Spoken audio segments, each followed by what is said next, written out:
how would you define the difference between advanced versus metastatic cutaneous squamous cell skin cancer? Surely. So the high-risk skin cancers for squamous cell carcinoma are those that are mainly occurring on the head and the neck, especially the mask area of the face. If you had put on a mask on a head, you would notice that around the eyes, around the mouth, the ears, these are higher risk areas that predispose these patients to getting more aggressive lesions in this area. So we really take into account where the squamous cell carcinoma is developing. If the histology is poorly differentiated, so if it's not well differentiated or moderately, but if it's poorly differentiated, we know that those can be more aggressive. They can invade, they can spread.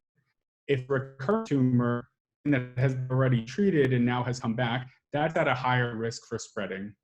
So in these areas, when we think about these T1 lesions, we'd call them, those are still amenable to something like Mohs surgery if it's occurring on the head and the neck, that uses a precise complete circumferential margin control with histology to really guide the surgery and to make sure that the roots of the skin cancer have been excised. So Mohs surgery still has a great role for head and neck high-risk skin cancers. It's when those skin cancers have progressed even farther and now have developed either in transit metastasis or regional disease, including the lymph nodes, those become an advanced presentation that we really need a multidisciplinary approach with our oncologists or our radiation oncologists. And so we'd like to stratify those lesions as being higher risk, of course, and that we need a multidisciplinary approach to treatment. Yeah, I think it's so important, especially once these patients get referred to either the head and neck surgeons, that radiation and medical oncology in conjunction with dermatology really discuss patient and what should be done.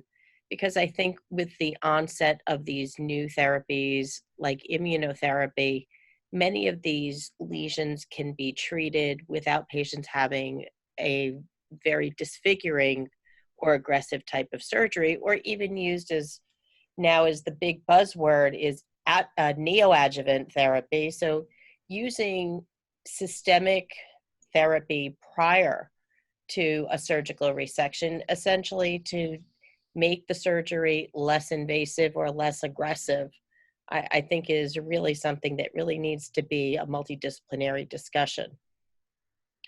I agree, yeah. Sorry. Oh, no, yeah, I agree. I think, now is an exciting time because we even have more options to treat these patients without having them to undergo a very morbid surgery, resection, or even disfiguring possible radiation at some point. And are there any specific tests if you get a patient that has an advanced or a metastatic squamous cell? Are there any specific that you like to order in order to work up their metastatic chances or the metastatic workup?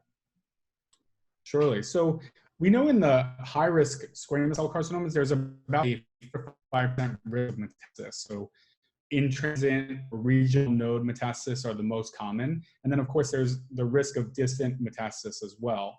So there's some variables that are associated with a higher rate of metastasis. So this is if the tumor diameter is greater than 5 centimeters, if it's poorly differentiated, or if the tumor thickness is actually greater than 6 centimeters and invading into the subcutaneous fat. These are all higher associated with a risk of local or regional metastasis. So the use of sentinel lymph node is still a bit controversial in squamous cell carcinoma, depending on where you practice or which hospital system you're in. But I do think it's important to get imaging and an imaging workup if you're presented with one of these higher risk squamous carcinomas. Of course, your physical exam is important just to make sure there's no palpable lymphadenopathy in the region, always doing a very thorough physical exam to make sure. And then getting baseline imaging can be very helpful, especially if the patient is also complaining of certain sort of either neuropathic pain, such as tingling or burning in the sensation in that area, that could be a tip off that there's something called perineural invasion, or the tumor is wrapping around a nerve.